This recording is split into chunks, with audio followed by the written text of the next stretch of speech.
Hello, this is the gaming cat. Dead. Hello, this is the gaming count. Dead. The gaming Dead. The gaming. Dead. The game. Dead. The. Dead. Can I finish my damn intro? No, you will not. Gah!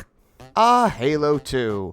On one hand, it is a fantastic sequel to one of the most famous and well-beloved FPS titles of all time.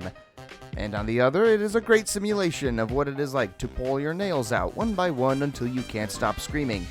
After already beating Halo Reach and Halo CE on Legendary Solo, I knew this day would come. This dreaded day. Halo 2 is not only known as the hardest Halo to beat on Legendary, it is one of the hardest first-person shooter campaigns, period. A mix of you being the second weakest entity outside of a flood infection form, insanely intelligent and ruthless enemies that dish out more damage than the Tsar Bomb, and these fuckers make going through this game on the highest difficulty one of the biggest endurance and stress tests of all time. And now I am going to willingly subject myself to this torture. Was this a smart idea? No. Is this a fun idea? No. Am I a masochist? Yes, and that is why I decided to do it. And also because I am a diehard Halo junkie who has a crippling addiction to legendary campaigns. So join me on this journey. There will be cowardice, noob combos, sentient bullshit, and lots of dying. Enjoy! The game started with a prologue showing Keith David being blamed for the destruction of God's cock ring back in the previous game. The punishment was being handed out by the three main leaders of the Covenant, the Prophet of Truth, the Prophet of Regret, and Joe Biden. After being handed off to a pair of roided out Wookiees, we switch to the human side where we see Mustard Cheese getting ready in his new shiny suit. This led to the tutorial as well as one of the biggest lies in gaming history. Your new armor shields are extremely resilient, very efficient. I call bullshit. After being escorted out by Badassness Incarnate, we then see Chief is being treated to an awards ceremony headed up by Hellboy, alongside the daughter of Captain Keyes, the guy that got turned into an alien prostate, and Project Melody. Meanwhile, bondage. Back to Earth. This ceremony is cut short, however, when a Covenant fleet shows up at Earth, causing Doomguy to say the thing. I need a weapon. After getting my new argument solver, I prepared myself for the combat, and boy did the combat commence.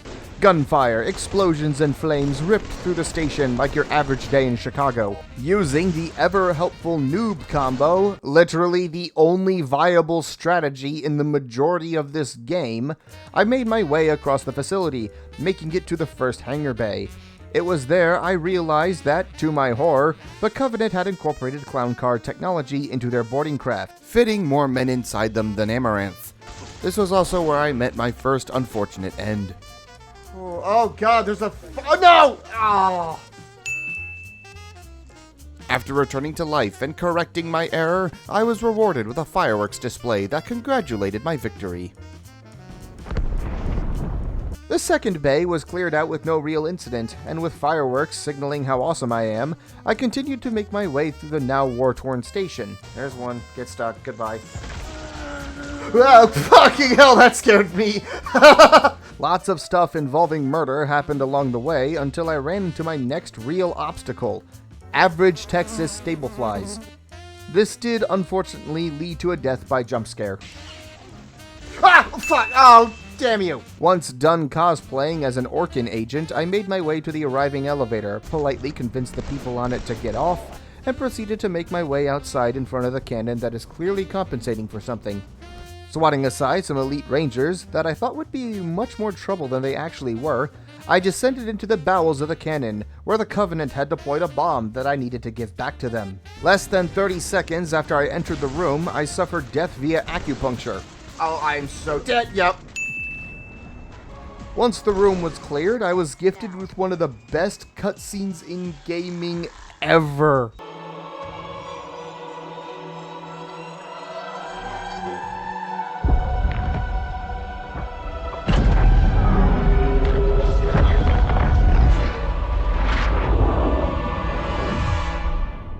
After making our way to Earth and hearing one of the best lines in gaming ever, Dear humanity, we regret being alien bastards. We regret coming to Earth. And we most definitely regret the Corps just blew up our raggedy-ass fleet. Hoorah! our pilots encounter a big purple thing. Whoa. Now, you would probably think that the best course of action would be to fly in literally any other direction away from it. But that means you lack the ultimate wrinkle-brained, fourth-dimensional chess-type thinking that these guys have. Just fly right at it. I'm sure nothing could go wrong.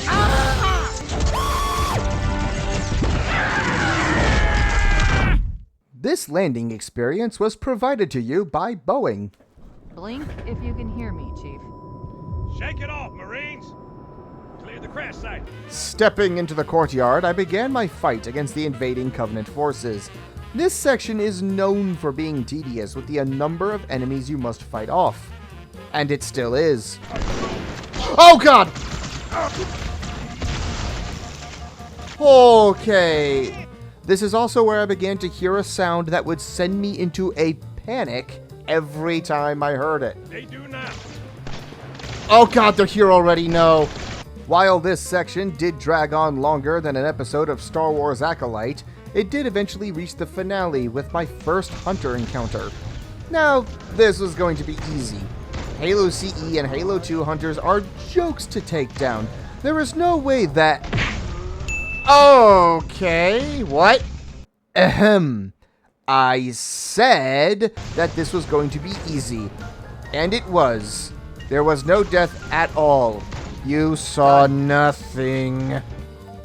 I suddenly came down with a feeling of dread. Sweat poured from my brow, limbs were quaking, and I soon remembered why.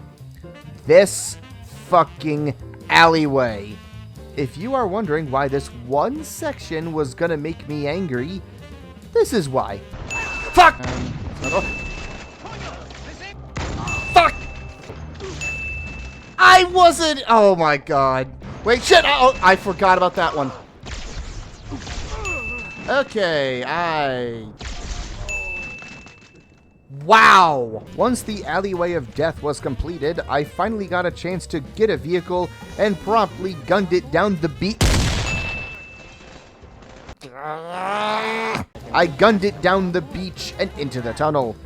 This is where I suffered a case of the stupid. The stupid caused me to die twice in a situation that could have been easily avoided. The game must have felt bad for me though, because that section suddenly became way easier.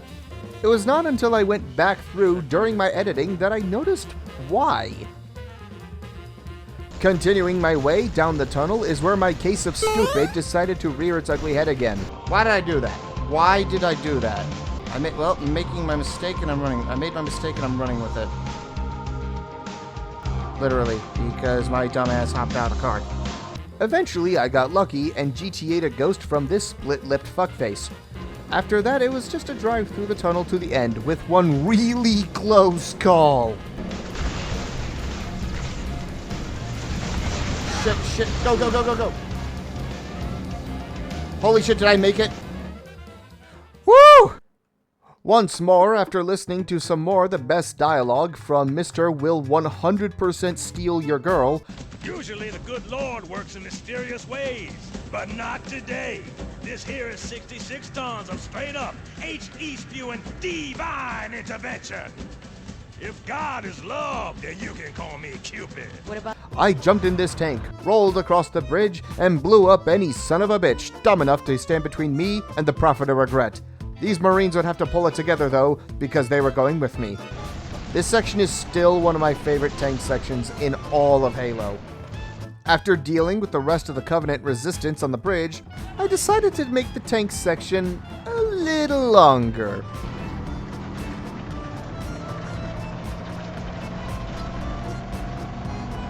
Ha ha ha ha! Yes, I can! You're not gonna fight fair, I won't fight fair.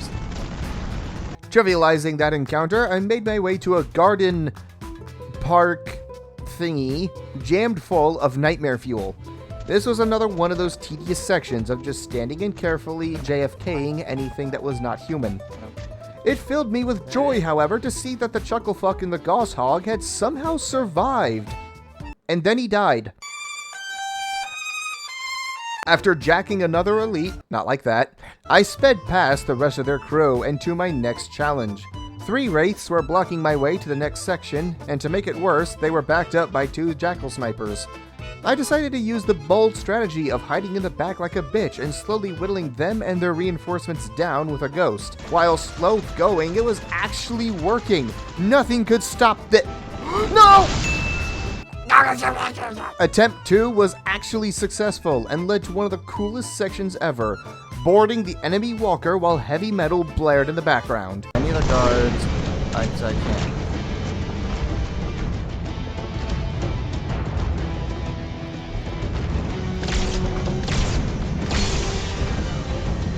Once the boarding was completed, my sheer presence caused the Scarab to freak out and self-terminate. We were then brought back into the local frigate in amber clad, God I love Halo ship names, and chased after the Prophet of Regret in his carrier, who was running away like a bitch. We did make it through at the last minute, but not before the carrier's slipspace portal exploded, creating the spin-off title that we will eventually get to.